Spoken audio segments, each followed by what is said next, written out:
1998년 12월 우리 교회가 시작한 지 한 3년 반 되었을 때입니다. 토론토에 있는 한 선배 목사님으로부터 전화가 왔습니다. 목사님, 김종욱 선교사님을 러시아로 파송해야 합니다. 그런데 매달 3,000불씩 선교비를 후원해야 합니다.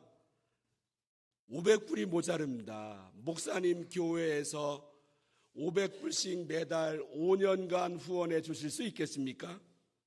그때 우리 교회 형편이 너무나 어려웠습니다. 그런데 꼭 해야 할 것 같아서 일단은 예스하고 교우들하고 상의했습니다. 그 다음에 3개월 후 1999년 3월 김종욱, 김정자 두 분을 러시아로 파송했습니다. 그분들은 그때로부터 5년 전에 파송을 받고 러시아 바로넷이라고 하는 곳에 가서 전도하고 교회를 개척했습니다. 선교사님들은 한 텀에 5년간을 일합니다. 4년 일하고 1년 안식년하고. 우리 교회는 두 번째 텀에 조인한 것이었습니다. 그분은 마치 사도 바울과 같았습니다. 그 선교사님이 은퇴할 때쯤 돼서 후임자를 구하지 못한다고 저한테 걱정스러운 말씀을 하셨습니다. 그래서 제가 매주 편에서 전국에 있는 교회들에게 배달되는 교단 신문 기자를 소개해드렸습니다. 로스앤젤레스에 상주하고 있는 기자와 인터뷰를 하게 되었고, 이만한 넓이의 교회 소개, 선교사님 소개, 그리고 후임자를 구한다는 내용을 실었습니다. 이 글을 한국에서 읽고 마음이 뜨거워진 분이 계신데 바로 이성국, 서지연 선교사님입니다. 그래서 이분들이 후임자로 들어갔습니다. 얼마 전에 이성국 선교사님이 추방당해서 이제 강제로 나오게 되었고, 서지연 선교사님도 나오셨다가 지금 혼자, 서지연 선교사님 혼자 들어가서 사역을 하고 있습니다. 이 김종욱, 김정자 선교사님은 그곳에서 참으로 외롭게 지내셨습니다. 그러나 종종 한국으로부터 큰 선물도 받으셨습니다. 어느 날 현대 자동차 소나타 한 대가 한국으로부터 배달되었습니다. 자주 교체해야 하는 엔진 오일이나 모든 필요한 부품들을 가득 함께 실어서 보냈습니다. 원래 이분의 직장은 한국에서 현대자동차였습니다. 그러다가 현대자동차가 캐나다로 진출하면서 이곳 현지 사람을 사장으로, 그리고 한국 현대자동차의 대표로 이분이 부사장을 지냈습니다. 그러다가 여기에 와서 예수님을 영접하고 교회 생활하고 지내다가 부르심을 받고 토론토에 있는 틴데일 신학교 졸업하고 러시아 선교사로 늦은 나이에 49살에 파송을 받았습니다. 그러던 어느 날 옛날에 본인이 직장 생활하던 현대자동차의 동료가 그곳의 사장이 되었습니다. 그 동료가 사장의 자격으로 소나타 한 대를 부속품들과 함께 러시아로 선물을 보내줬습니다. 얼마나 반가웠겠습니까? 근데 선교사님이 저에게 들려준 또 한 가지 반가운 소식이 있었습니다. 한국에 있는 다른 친구 부부가 은혼식을 맞이했습니다. 아시다시피 25주년, 결혼 25주년. 그래서 당시 세계 여행이 별로 자유롭지 못했을 때 우리 큰밥 먹고 유럽으로 여행 갑시다. 그러다가 부부가 말하기를 우리 유럽 여행 내려놓고 러시아 바로넷이 선교지로 갑시다, 이렇게 결단하셨답니다. 친구 부부가 모스크바까지 비행기 타고 오고 모스크바에서 기차 타는 곳으로 가서 12시간을 타고 내려와서 그곳에서 2주를 보내고 가셨는데, 거기에 있는 동안 우리가 유럽을 안 가고 여기에 온 게 얼마나 잘한 일인지, 그분들이 한국에 가서도 똑같이 이 말을 깊은 감사와 함께 연락을 해왔답니다. 유럽 여행도 큰 도움이었겠지만 우리 은혼식, 금혼식 맞이할 때, 환갑이나 칠순이나 여행할 때 선교지 한번 가보시는 게 어떻겠습니까?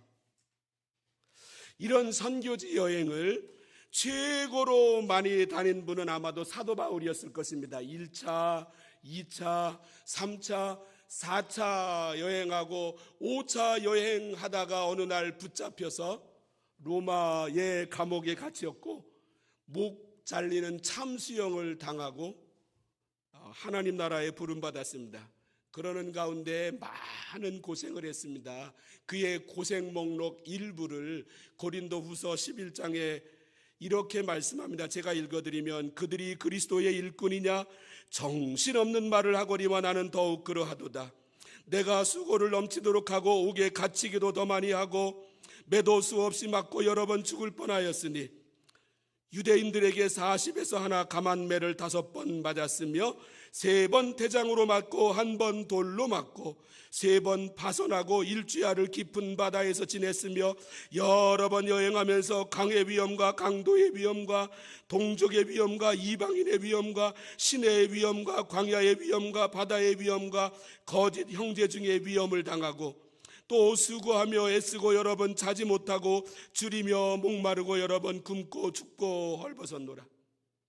2차 선교 여행 때 지난주하고 그 전주에 살펴본 대로 고린도라고 하는 곳을 찾아갔습니다. 그곳 사람들에게 전도했고 교회를 개척했고 지도자를 세웠습니다. 그렇게 사랑을 베풀었는데 나중에 그곳 교인들로부터 모욕을 당하고 거부를 당했습니다. 그럼에도 그는 포기하지 않았습니다. 그들과 화해하고 싶어서 하나가 되고 싶어서 온갖 노력을 다했습니다. 도대체 이러한 뜨거운 마음 열정은 어디에서 나온 것입니까? 오늘 2번째로 읽은 본문에서도 이 사실을 발견합니다. 우리는 주일마다 사도 바울의 13권의 편지를 연대순으로 한 권 한 권씩 살펴보고 있습니다. 오늘은 그 6번째 시간입니다. 개괄적으로 그의 선교 여정을 한번 살펴보겠습니다. 화면에서 제1차 선교 여행입니다. 자, 보셨을 텐데 오른쪽 아래가 수리아라고 하는 성경 당시 이름이고 오늘날 시리아의 전신입니다. 그곳에 안디옥이라고 하는 도시가 있고 이곳에서 선교 파송을 받아 저 바다 구브로는 사이프러스 혹은 키프로스라고 불리우는 섬입니다. 그곳을 거쳐서 배를 타고 오늘날 터키 지역의 중심부 당시의 이름 갈라디아라고 하는 곳까지 갔다가 그 여정을 거꾸로 하여 안디옥 교회로 돌아왔습니다. 제2차 선교 여행도 파송받았는데 다음 그림을 보면 오른쪽 중간 부분에 수리아 안디옥이 있습니다. 이번에는 육로로 쭉 위로 거쳐서 이전에 갔던 갈라디아 지역을 통과하여 저 왼쪽 가운데 부분에 드로아라고 하는 곳으로 갑니다. 그런데 그곳에서 환상이 나타납니다. 저 마케도니아 사람 하나가 서서 건너와서 우리를 도우라라고 하는 모습이었습니다. 하나님의 부르심으로 알고 그곳으로 갔습니다. 그리고 교회를 개척하면서 쭉 내려왔습니다. 그리스의 남쪽 지역에 고린도라고 하는 곳으로 왔습니다. 그곳에서 교회를 개척하고 이제 배를 타고 에베소를 거쳐서 안디옥으로 돌아왔습니다. 제3차 파송을 안디옥 교회로부터 받습니다. 다음 그림을 보면 안디옥에서 육로를 거쳐서 에베소라고 하는 곳으로 직접 갑니다. 거기에서 5년간을 머뭅니다. 그때 고린도 교회로부터 아주 마음 아픈 소식이 들려옵니다. 가장 큰 문제는 교회가 4파로 쪼개졌다는 소식이었습니다. 심각한 파당 소식 때문에 편지를 써서 보냈습니다. 그때가 주후 기원 후 약 55년경입니다. 에베소에서 고린도로 보냈습니다. 그런데 편지가 일을 하지 못했습니다. 이 사도 바울이 고린도를 한번 또 방문했습니다. 그러나 교인들로부터 거절당했습니다. 에베소로 돌아왔습니다. 너무나 마음이 아팠습니다. 디도라고 하는 동역자를 보내서 문제를 수습하고 싶어졌습니다. 그런데 아무리 기다려도 디도는 돌아오지 않습니다. 그는 그곳을 떠나 드로아라고 하는 곳을 거쳐서 저 지도의 오른쪽 위에 부분에 있는 마케도니아라고 하는 곳으로 갑니다. 그곳에 아마도 빌립보 교회에서 그곳에 있었을 때 디도가 돌아와서 보고합니다. 우리 바울 선생님 고린도 교회 문제가 해결되었습니다. 모두가 선생님을 좋아하고 있습니다. 교회가 바로 서 나가고 있습니다. 너무나 기뻤습니다. 그래서 편지를 써서 그 디도편에 고린도 교회로 다시 보냈습니다. 이 편지가 고린도 후서입니다. 그리고 나서 그는 고린도로 이어서 방문하게 됩니다. 자, 이 고린도에서 바울이 또 한 가지의 편지를 쓰는데 로마 교회를 향한 편지였습니다. 한번 그 다음 지도를 열어주시면, 자, 고린도라고 하는 곳에서 저 로마로 편지를 써서 보냈습니다. 독일의 오래된 필립 스페너라고 하는 분이 이런 말을 했습니다. 성경이 이 반지라고 한다면 로마서는 반지 위에 있는 보석과 같고 로마서 8장은 그 보석의 가장 빛나는 부분이다. 로마서를 통하여 은혜를 받은 분들이 대단히 많습니다. 여러 해 전에 성 어거스틴 고백록과 하나님의 도성을 지은 중세기의 성자 어거스틴에 관한 이야기를 들었는데, 그분을 전공하는 박사학위 논문이 1년에 전 세계적으로 500개가 나온답니다. 이 어거스틴도 로마서를 통하여 예수님을 만났습니다. 독일의 종교개혁가 마틴 루터도 로마서를 통하여 복음을 확신하게 되었고, 감리교회 창시자 요한 웨슬레도 이 로마서를 통하여 하나님의 선물을 믿음으로 받는 놀라운 영적 진리를 발견하게 되었습니다. 바울은 이렇게도 놀라운 편지 로마서를 써서 고린도에서 로마로 보내면서 거기에 가고 싶은 간절한 열망을 표현합니다. 오늘 두 번째로 읽은 로마서 1장 10절과 11절을 읽어보겠습니다. 어떻게 하든지 이제 하나님의 뜻 안에서 너희에게로 나아갈 좋은 길 얻기를 구하노라. 11절, 내가 너희 보기를 간절히 원하는 것은. 그런데 길이 막혀서 못 갔다고 13절에서 말씀하고 있습니다. 형제들아, 내가 여러 번 너희에게 가고자 한 것을 너희가 모르기를 원하지 아니하노니 이는 너희 중에서도 다른 이방인 중에서와 같이 열매를 맺게 하려 함이로되 지금까지 길이 막혔도다. 왜 바울은 그토록 로마로 가고 싶어 했습니까? 우리는 거의 여름마다 선교지로 단기 선교를 갑니다. 올해는 지원자가 부족해서 준비가 제대로 이루어지지 않아 못 갔습니다마는 어떤 때는 카메룬만, 어떤 때는 카메룬과 부르키나 파소로, 혹 어떤 때는 부르키나 파소로. 왜 우리는 헌금하면서 우리 시간을 들여가면서 또 여러 날 준비하고 바자회도 하면서 거기에 가는 것입니까? 첫 번째로 신자는 부채의식으로 살아갑니다. 바울은 자신의 정체성, 내가 누구인가를 오늘 본문 로마서 1장 14절에서 이렇게 말씀합니다. 헬라인이나 야만인이나 지혜 있는 자나 어리석은 자에게 다 내가 빚진 자라. 바울은 자신이 빚을 졌다고 말씀합니다. 아주 강렬한 의무감을 말씀하고 있습니다. 성경 번역본 중에는 캐톨릭 교회, 한국의 구교와 개신교회가 공동으로 번역하여 발간한 성경 번역본이 있습니다. 공동 번역. 거기에는 이렇게 이 14절을 번역했습니다. 나는 문명인에게나 미개인에게나 또 유식한 사람에게나 무식한 사람에게나 똑같이 전도할 책임을 지고 있습니다. 그런데 너무나 원문의 뜻을 흐리게 만들었습니다.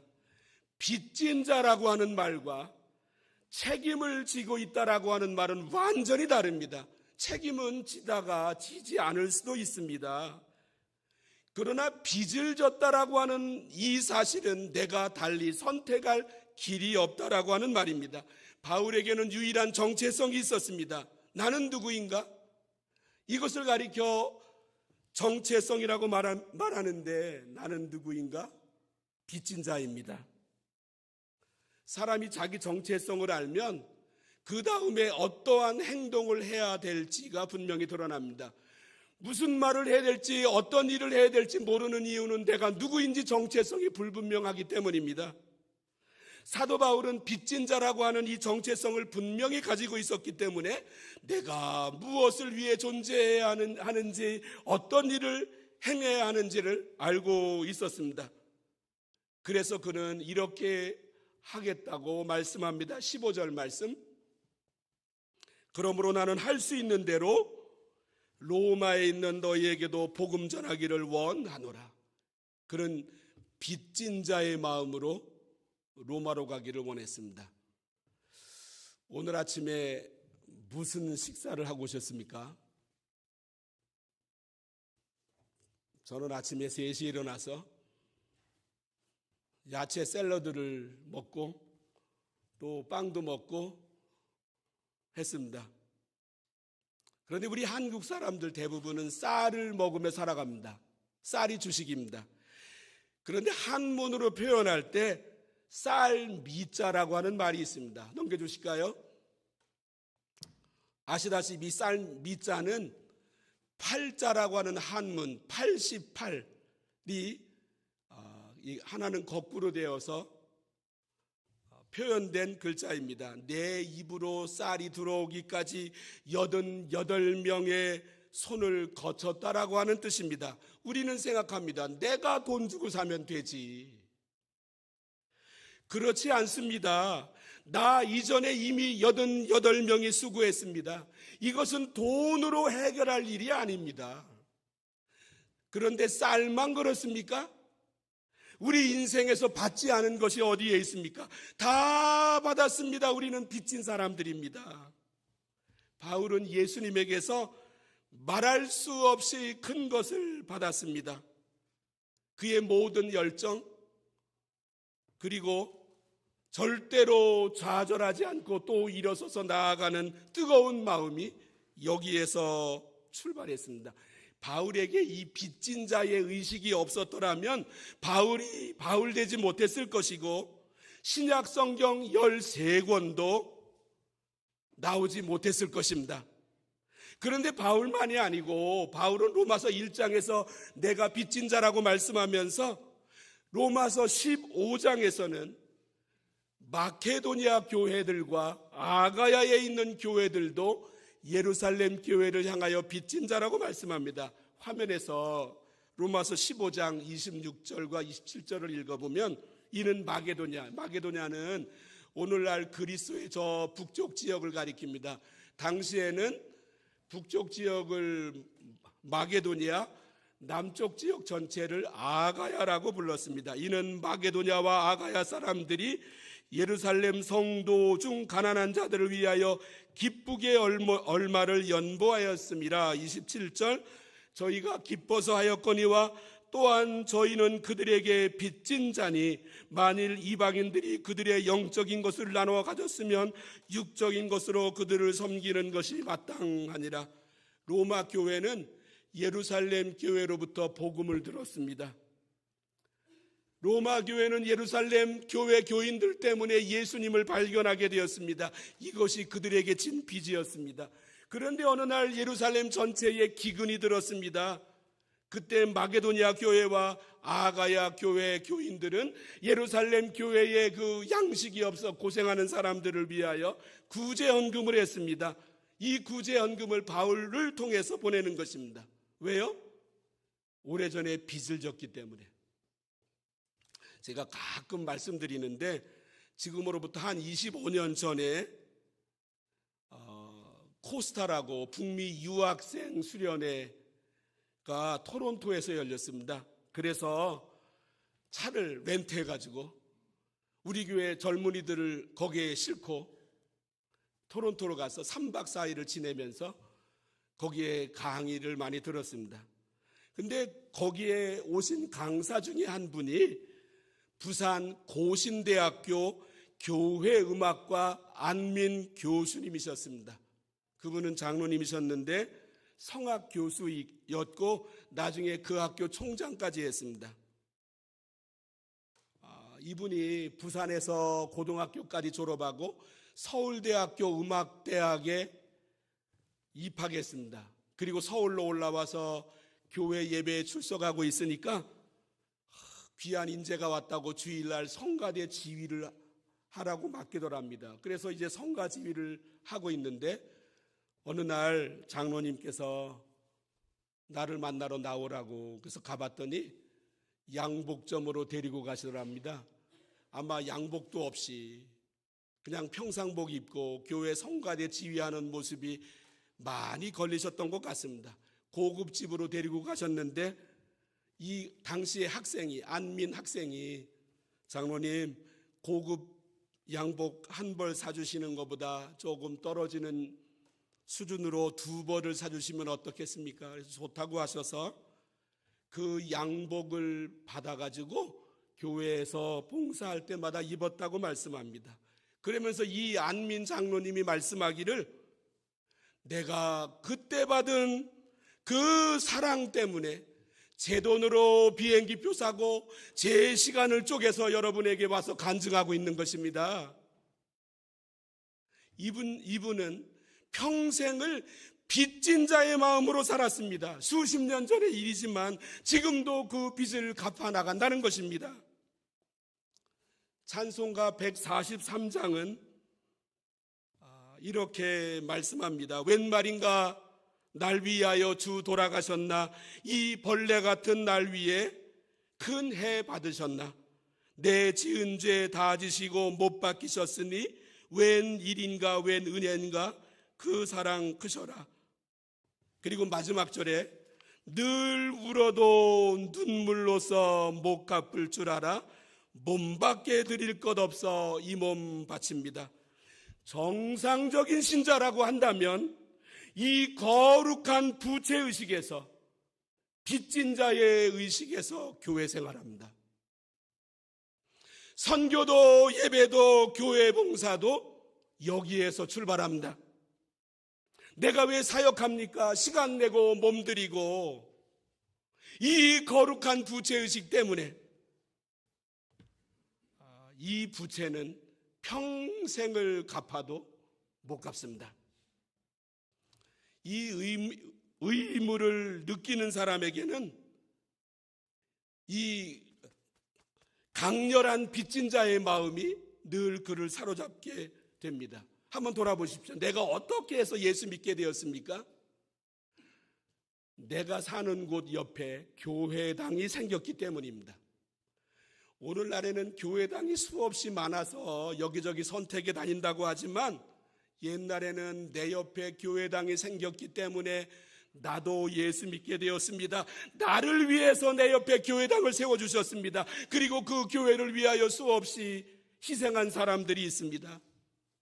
한국의 서산 성결교회에 한 8년 정도 전에 새로운 담임 목사님이 부임을 하셨습니다. 그 이전 목사님이 지금부터 한 20여 년 전에 그곳에 교회당을 지셨는데 서산이라고 하는 그 지방에 서울 어디에 내놓아도 절대 뒤지지 않을 만큼 정말로 잘 지었습니다. 그리고 음향시설만 10억 이상이 들어갔답니다. 당시의 돈으로. 방송국처럼 만들었답니다. 이 새로 오신 목사님이 취임사를 하시는데 저는 이 아름다운 예배당 짓는데 벽돌 한 장 헌금한 적이 없습니다. 그런 제가 이 교회의 담임 목사가 되었습니다. 이분의 취임사입니다. 이게 무슨 뜻입니까? 무한한 부채의식을 내가 지금 갖고 있다라고 하는 뜻입니다. 이 담임 목사직을 이 빚진 자의 마음으로 한다라고 하는 것입니다. 우리 교회 생활하고 있습니다. 그런데 빚진 자의 마음으로 합니다. 내가 교회에서 누구에게 빚을 졌습니까? 아닙니다. 사람에게서가 아닙니다. 예수님에게 빚을 졌습니다. 교회는 예수님의 몸입니다. 예수님께서 몸으로 교회로 나타나셨습니다. 그래서 교회를 대하는 모습이 예수님을 대하는 모습과 똑같습니다. 그래서 우리는 교회에 빚을 졌습니다. 저도 그렇습니다. 친구가 저를 교회로 인도해서 교회에서 복음을 들었습니다. 교회 예배 시간에 예수님을 만났습니다. 교회에서 학습받았습니다. 교회에서 세례받았습니다. 교회에서 신학생 추천을 받았습니다. 재작년에 제가 우리 교단의 총회장이 되었는데 이 출신교회에 오라고 해서 거길 갔습니다. 설교 말씀을 할 수가 없었습니다. 이 교회에서 복음 듣고, 이 교회에서 예수님 만나고, 이 교회에서 학습받고 세례받고 신학생 추천받고, 그리고 학교 다닐 때 학비 지원받고, 눈물이 흘러서 주체할 수가 없었습니다. 미국의 OM에서 선교부에서 주는 장학금을 받으며 공부했습니다. 다 예수님으로부터 받은 것입니다. 이 사랑을 어디에 갚습니까? 교회에 갚습니다. 예수님으로부터 받은 이 빚을 교회에 갚습니다. 예수님께서 교회를 통하여 주셨거든요. 예수님께서 교회를 통하여 나를 사랑해 주셨거든요. 예수님께서 교회를 자신의 피값으로 세우셨거든요. 그래서 교회 생활하는 하나의 원리가 있다라고 한다면 빚진 자의 마음으로 합니다. 이 사람이 교회 생활을 가장 잘하는 사람입니다. 그 이유는 간단합니다. 빚을 졌거든요. 어떻게 빚을 갚느냐는 다양한 의견이 있을 수 있습니다. 그러나 그 외의 질문은 내가 빚진 자라는 자기의식이 없기 때문에 나타나는 질문들입니다. 이 빚을 빚으로 느끼지 못한다면 아마도 그는 아직 구원받지 못한 사람일 수도 있습니다.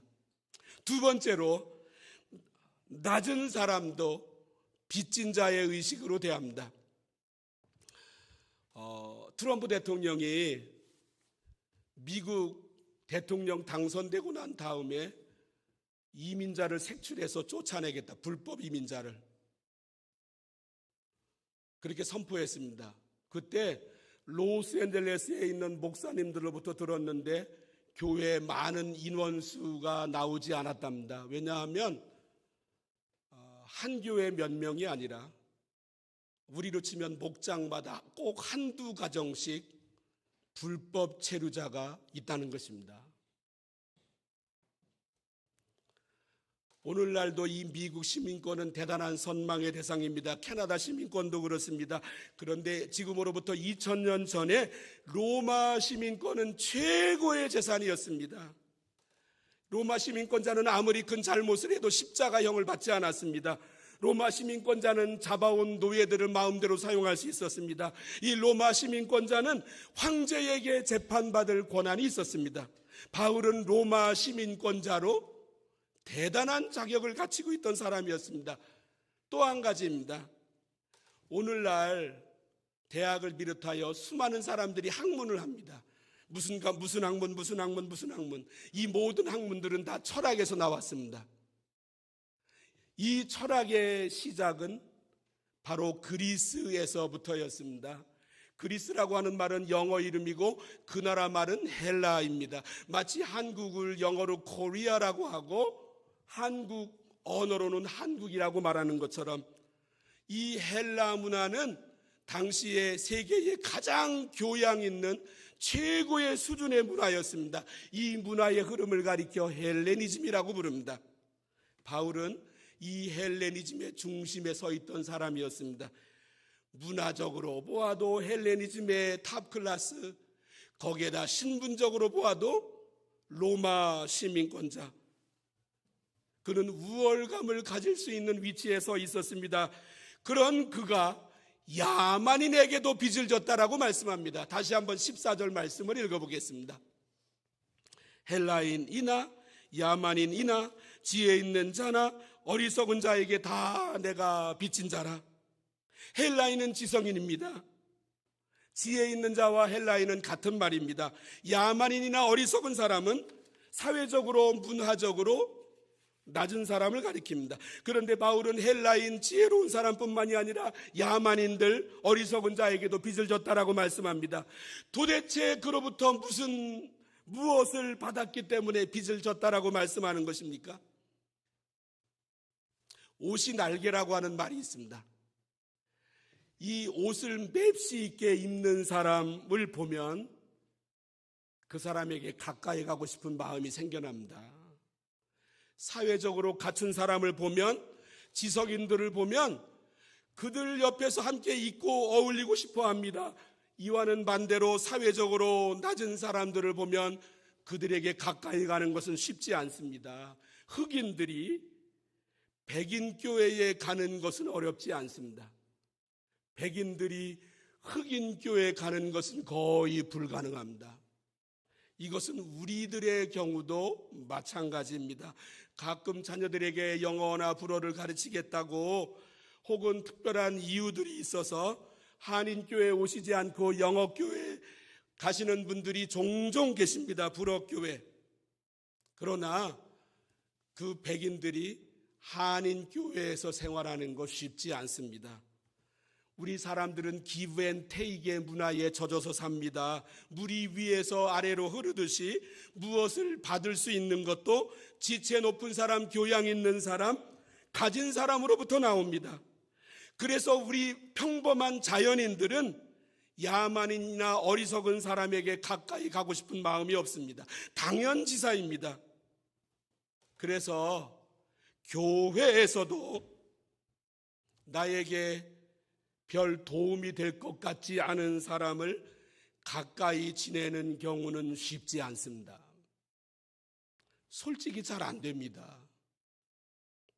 그런데 바울은 오히려 그들을 향해 나아가겠다고 말씀합니다. 왜요? 빚을 졌기 때문입니다.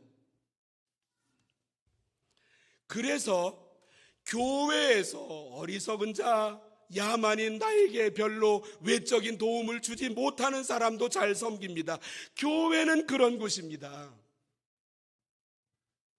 여기에 야만인이나 어리석은 사람이라고 하는 범주에는 소위 인격적으로 수준이 떨어지는 사람도 아마 들어있을 것입니다.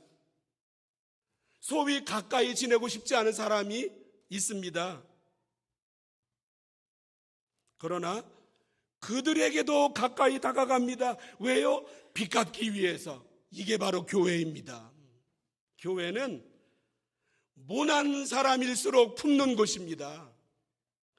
교회는 인격적으로 가시가 있는 사람들을 향하여 오히려 다가가는 곳입니다. 작년 10월에 선교대회 때 카메룬의 윤월로 선교사님이 오셨습니다. 오래전에 그분이 저에게 한 여러 가지 말씀 중에 하나 기억나는 것은 저보고 목사님, 백인이 한 명 천국 가나? 우리 한국 사람이 한 명 천국 가나? 흑인이 한 명 천국 가나? 천국 가면 마찬가지입니다. 똑같은 사람 숫자 갑니다. 그런데 백인들 노력에도 예수 잘 안 믿습니다. 한국 사람들도 마찬가지입니다. 그러나 이곳에 왔더니 선교사가 왔다고 사람들이 구름대처럼 몰려듭니다.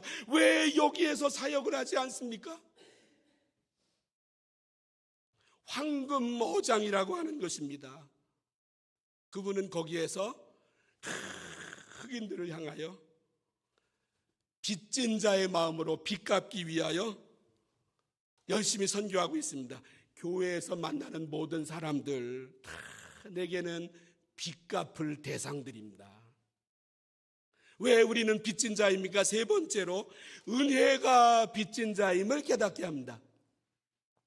바울은 자신이 빚진 자라고 말씀하는데 14절을 다시 읽어보면 헬라인이나 야만인이나 지혜 있는 자나 어리석은 자에게 다 내가 빚진 자라. 이 사실을 어디에서 깨닫는지 이어지는 15절에서 말씀합니다. 그러나 내가 너희로 다시 생각나게 하려고 하나님께서 내게 주신 은혜로 말미암아 더욱 담대히 대량 너희에게 썼노니, 하나님이 내게 주신 은혜 때문에 그는 자신이 빚진 자가 되었다라고 말씀합니다. 16절에서도 이 사실을 반복하고 있습니다.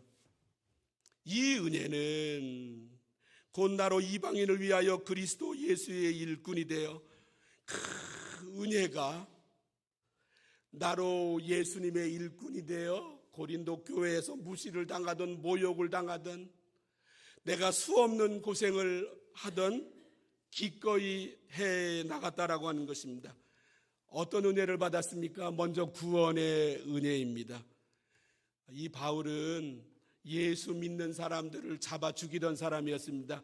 초대교회 7집사 중에 한 명이었던 스데반 집사가 돌에 맞아 죽임을 당할 때 옆에서 거들던 사람이었습니다. 다마스커스로 체포영장을 받아가지고 예수 믿는 사람들 잡으러 갈 때 예수님이 자기에게 나타나셨습니다. 자기는 이미 수많은 사람들을, 예수 믿는 사람들을 잡아 죽였기 때문에 마땅히 죽임당해야 될 사람이었지만, 이런 날을 예수님이 찾아오셔서 구원해 주셨습니다. 이 놀라운 빚을 졌습니다. 우리 찬송가 310장은 이렇게 노래합니다. 아, 하나님의 은혜로 있을 데 없는 자 왜 구속하여 주는지 난 알 수 없도다. 나보다 훌륭한 사람들 교회 밖에 많이 있습니다. 우리가 훌륭해서 교회 밖에 있는 사람 제쳐놓고 예수 믿는 거 아닙니다. 그분들에게 가셔야 될 예수님이 나에게 오셨기 때문에 내가 예수 믿게 되었습니다. 아, 하나님의 은혜로 있을 데 없는 자 왜 예수 믿는지 난 알 수 없도다. 왜 내게 성령 주셔서 내 마음 감동해 주 예수 믿게 하는지 난 알 수 없도다. 왜 내게 굳센 믿음과 또 복음 주셔서 내 마음이 항상 편한지 난 알 수 없도다. 내가 믿고 또 의지함은 내 모든 형편하시는 주님 늘 보호해 주실 것을 나는 확실히 아네. 이 구원의 은혜. 여기에다 한 가지가 더 있습니다. 은사를 주셨습니다. 은사 중에 하나는 영적 체험입니다. 바울은 셋째 하늘에 올라간 체험도 했습니다. 뿐만 아니라 수많은 능력이 그를 통하여 나타났습니다. 빌립보 감옥에서 찬송만 불렀는데 갑자기 쇠사슬이 풀리고 옥문이 열리게 되었습니다.